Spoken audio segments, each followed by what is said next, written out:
कहानी स्टार्ट होती है एक लड़के को दिखाते हुए जो कि उसके नव स्कूल के बाहर रुककर सोच रहा होता है। आज मेरा हाई स्कूल का पहला दिन है इस नए स्कूल में।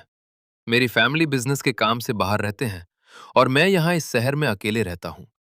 हालांकि मुझे पढ़ाई भी करनी होती है। पहले जिस स्कूल में था उस स्कूल से मुझे निकल दिया क्योंकि वो मेरी लड़ाई हो गई थी प्रिंसिपल सर के बेटे के साथ।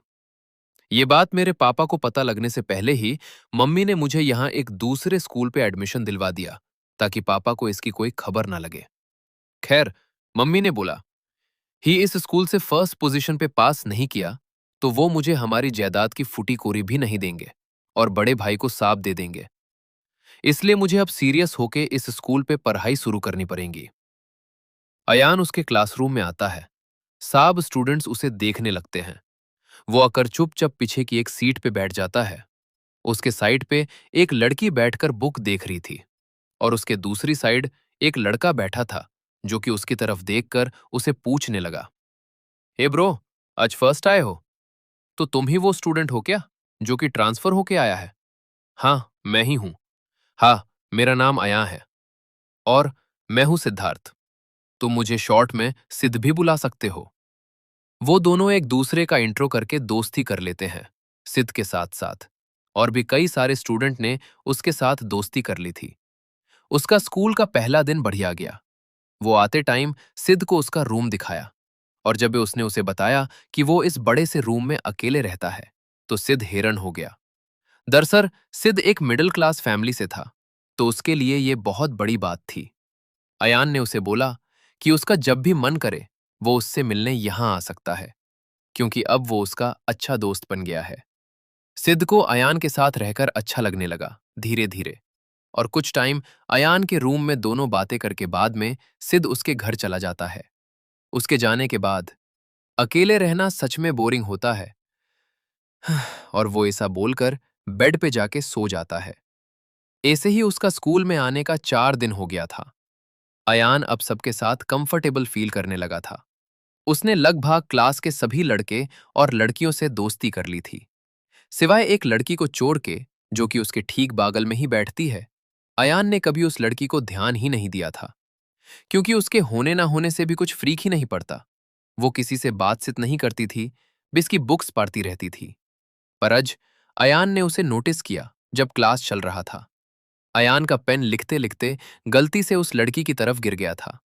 तब उस लड़की ने उसे वो पेन उठा के दी। अयान ने तभी नोटिस किया कि वो लड़की कुछ बोलती भी नहीं है। उसने उस लड़की को पेन के लिए थैंक यू बोला पर वो लड़की उसे इग्नोर करके लिखने लगती है। क्लास के बाद ब्रेक टाइम पे अयान सिद्ध को उस लड़की के बारे में पूछता है। तब सिद्ध उसे बोलता है, वो लड़की बोल सकती है पर कभी कभी ही उसकी आवाज सुनने मिलती है। वो हरती में बस पढ़ती ही रहती है, इसलिए वो उस स्कूल की टॉपर है। टॉपर की बात सुनकर अयान को याद आया उसकी मम्मी ने क्या बोला था।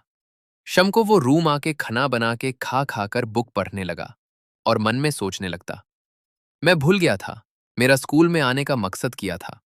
मुझे मम्मी को फर्स्ट पोजीशन पे आके दिखाना है और इसके लिए मुझे उस लड़की को हराना होगा। पिछले दिन वो स्कूल से आके मार्केट गया। कुछ सामान लाने रास्ते पे उसे वो साइलेंट गर्ल दिखी जो कि कहीं जा रही थी। अयान बिना कुछ सोचे उसका पीछा करने लगा ये देखने के लिए कि वो जा कहाँ रही है। वो साइलेंट गर्ल एक कैफे शॉप में जाती है। अयान भी जाके उस शॉप पे बैठ जाता है और उस लड़की को ढूंढने लगता है पर वो शॉप पे घुसते ही असंग से कहीं खो जाती है। अयान उसे ढूंढना छोड़कर कॉफी मांगने लगता है। कुछ टाइम बाद उसे उसका ऑर्डर देने एक लड़की आती है पर असल बात यह थी कि वो लड़की जो कैफे ड्रेस में थी वो असल में वही साइलेंट गर्ल थी। पर उसे इस तरह यहां काम करते देख वो हैरान हो जाता है। और जब वो लड़की उसके क्लास के ही एक स्टूडेंट को उसके काम करने की जगह पर देखती है उसे असंक बहुत डर सा लगने लगता है। वो उसे कॉफी कप देकर जल्दी में वो उसे शॉप के बाथरूम में चली जाती है और सोचने लगती, अरे नहीं किसी को पता ना चले, इसलिए इतनी दूर के शॉप में पार्ट टाइम जॉब कर रही हूं। और अब यहां भी स्टूडेंट्स आने लग गए लगता है, यहां से भी जाना पड़ेगा। पर इसने तो मुझे यहां काम करते हुए देख लिया, कहीं स्कूल में किसी को बता ना दे कि स्कूल की टॉपर बाहर काम करती है, वो भी कॉफी शॉप में। अयान उस लड़की के बारे में सोचते हुए वो उसे घर की तरफ जाने लगता है और इस तरफ वो लड़की बाहर आकर उसे ढूंढने लगती है, पर अयान तभी के रूम चला गया था।